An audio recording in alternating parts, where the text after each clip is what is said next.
Hi Diddley-o, Video Renos, this is BG, and we're doing kind of a bench update because we've got a little bit here, a little bit there, all over the place. So let's start off with the GT. Oh my. And we all know this is the MPC 67 GTO. It's a little rough still. We're still getting those front fenders figured out for meeting up with the grill.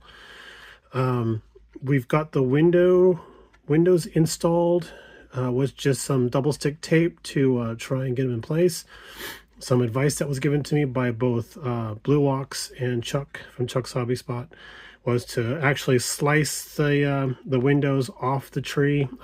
I rarely do that. Usually stuff fits pretty well, so I don't really, but they're like, no, you got to cut it off and then make sure that the A-pillars form correctly around the window. So Chuck said he actually had to squish his and kind of flatten his out a little bit. Jason said he had to do something very, very similar. So when we're getting that all sorted out, I took the opportunity to put the interior tub in and then the chassis on and then do a nice mock-up, right? So it's looking like, I don't know if we can see down inside there. Let's see if we can, there we go. It's looking like I might actually have to slice off a little bit of the lower part of the front windshield because it's interfering with the tub.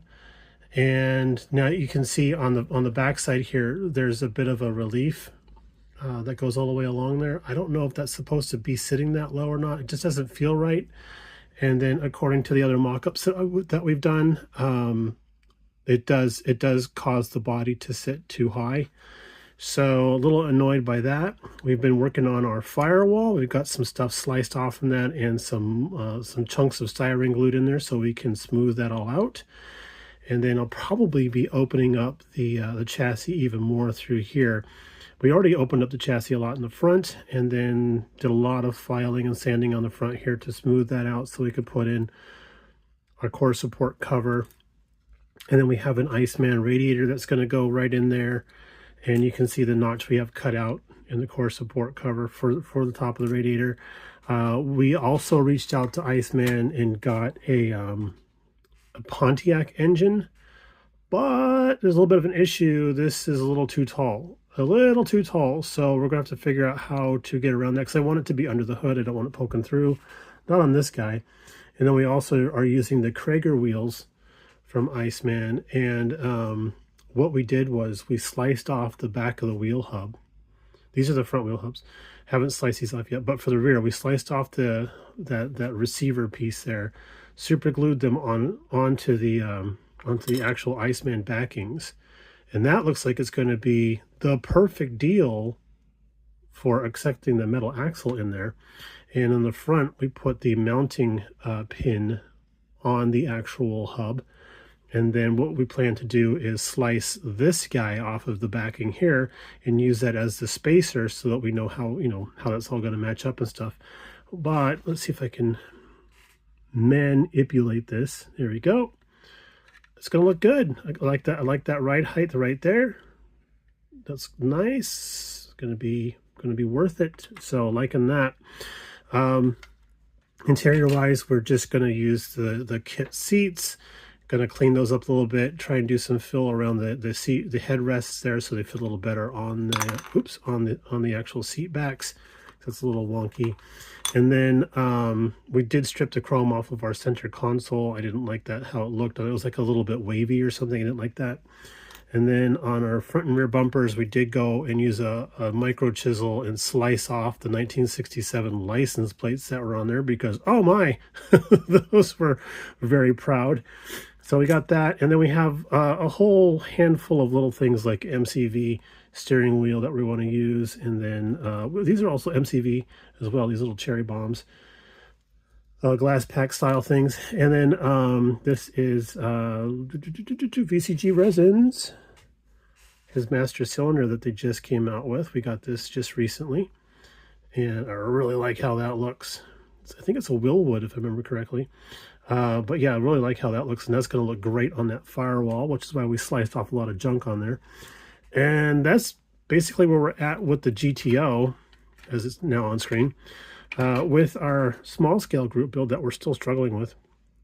Got to get this done by this coming Saturday. We did a lot of work on this on the live stream on Sunday with our buds, and I got more decals on there. We had all the windows glued in place, but once the actual glue dried, I realized that the two rear windows were actually on the wrong side of the car because there is a little bit of a curve to them, so they were kind of curving out a little bit. So I did use white glue to, or canopy glue to glue those on there. So I was able to peel them off of there, and I'm going to soak them in a little bit of water so I can get the glue off of those guys, clean up the surrounds on the car, repaste those on there again, and literally going to paste them on there again.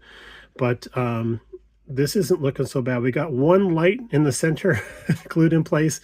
We were going to do the rest of the lights in there, and then we realized the windows weren't on correctly, so we're like, oh no! So we stopped that.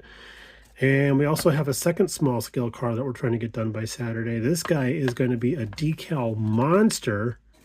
Look at all this. And yeah, it's folded, so that's going to be fun. So I got all that on there. And it's going to be going on to this little rally car here. And we've got 2 coats of primer on there. We need to do a little bit of wet sanding to smooth it all out, and then maybe we can move on to some color coats. But that's looking pretty good. Got everything cleaned up, and I spent most of yesterday.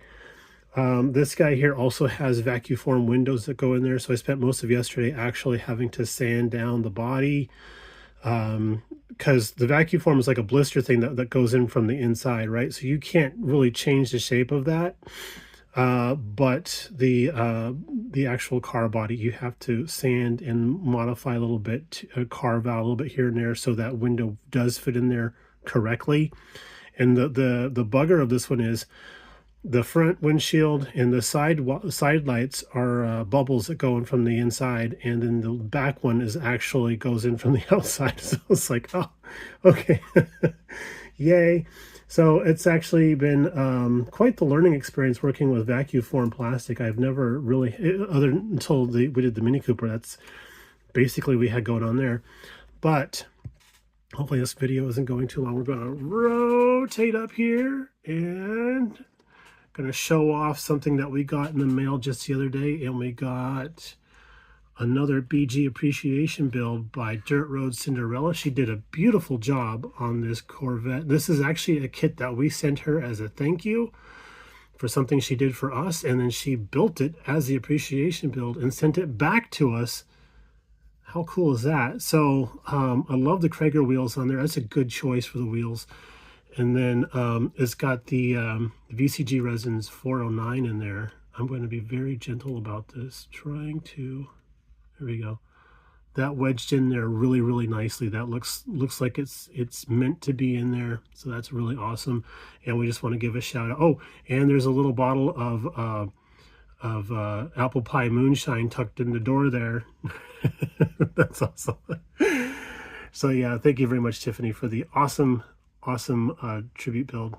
Really appreciate that. And with all that, we're going to go ahead and knock the camera over again. We're going to go ahead and sign off, and we'll talk to you all a little bit later on. Bye now.